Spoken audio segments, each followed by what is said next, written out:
একটি 15 দিনের কন্যা শিশুর মরদেহ নিয়ে বাড়ি ফিরছিল শোকাহত পরিবার, কিন্তু সেই লাশবাহী নৌকাও রেহাই পেল না ডাকাতদের হাত থেকে। অস্ত্রের মুখে জিম্মি করে নগদ টাকা, মোবাইল ফোন, এমনকি নৌকার সোলার ব্যাটারিও লুট করে নিয়ে যায় সংঘবদ্ধ ডাকাত দল।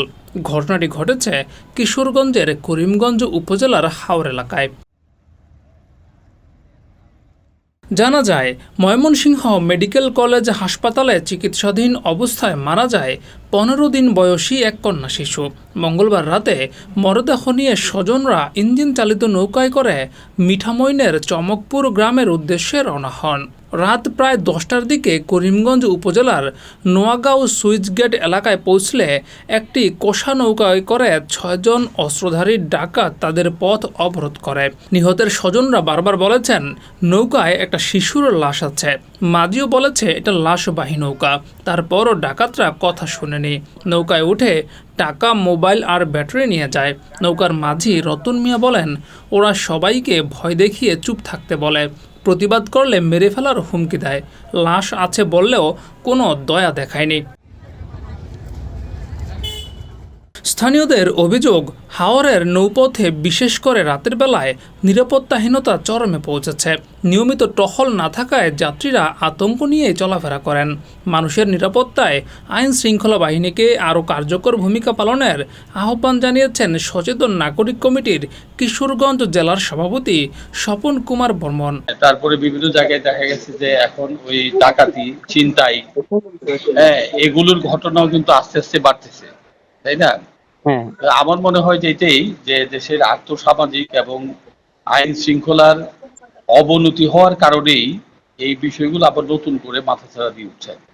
আমি মনে করি যে এই অবস্থাতে আইন শৃঙ্খলা বাহিনী যারা আছে, যারা দায়িত্ব পালন করছে, তাদের আরো সচেতন হওয়া দরকার। তারা যদি সচেতন না হয় এবং বিভিন্ন প্রশাসনে যারা আছে, পুলিশ প্রশাসনে যারা আছে, তারা যদি সচেতন না হয় তাহলে তো এই সমস্ত ঘটনা ঘটতেই থাকবে। তা আমরা তো এই সমস্ত ঘটনা যাতে না ঘটে তার জন্য আমরা এটাই বলবো আর কি, যে দায়িত্ব সম্পন্ন ব্যক্তিবর্গ যারা প্রশাসনের লোকজন আছেন তারা এই ব্যাপারে সচেতন হবেন। পুলিশ প্রশাসন আছেন, তাদেরকেও আমরা বলবো তারাও যাতে সচেতন হয়, কারণ এই ঘটনাগুলো প্রায় জায়গাতেই ঘটছে।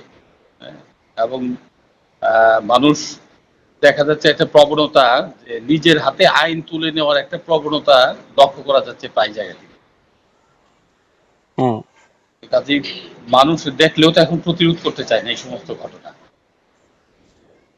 তো আইন শৃঙ্খলা বাহিনীকে আমি বলবো আর কি, যে তাদের সচেতন হতে হবে, আরো সোচ্চার হতে হবে, তা না হলে এই সমস্ত ঘটনা আরো বৃদ্ধি পাবে বলে আমরা মনে করি। এদিকে করিমগঞ্জ থানার ওসি মোহাম্মদ সোহেব খান জানিয়েছেন, বিষয়টি মৌখিকভাবে তিনি জেনেছেন। লিখিত অভিযোগ পেলে তদন্ত ও আইনগত ব্যবস্থা নেওয়া হবে। রতন, হ্যাঁ আমিও এরকমই শুনলাম, কিন্তু এখন কোনো অভিযোগ পাইনি। অভিযোগ পেলে আইনগত ব্যবস্থা গ্রহণ করব। মাত্র 1 মাস আগেই এই অঞ্চলে হাসানপুর ব্রিজ এলাকায় পর্যটকবাহী ট্রলারে সংঘবদ্ধ ডাকাতির ঘটনা ঘটেছিল। পরপর এমন ঘটনায় হাওর অঞ্চলের নৌপথে নিরাপত্তা নিয়ে নতুন করে উদ্বেগ দেখা দিয়েছে। জিয়াউর রহমান, যুগের চিন্তা।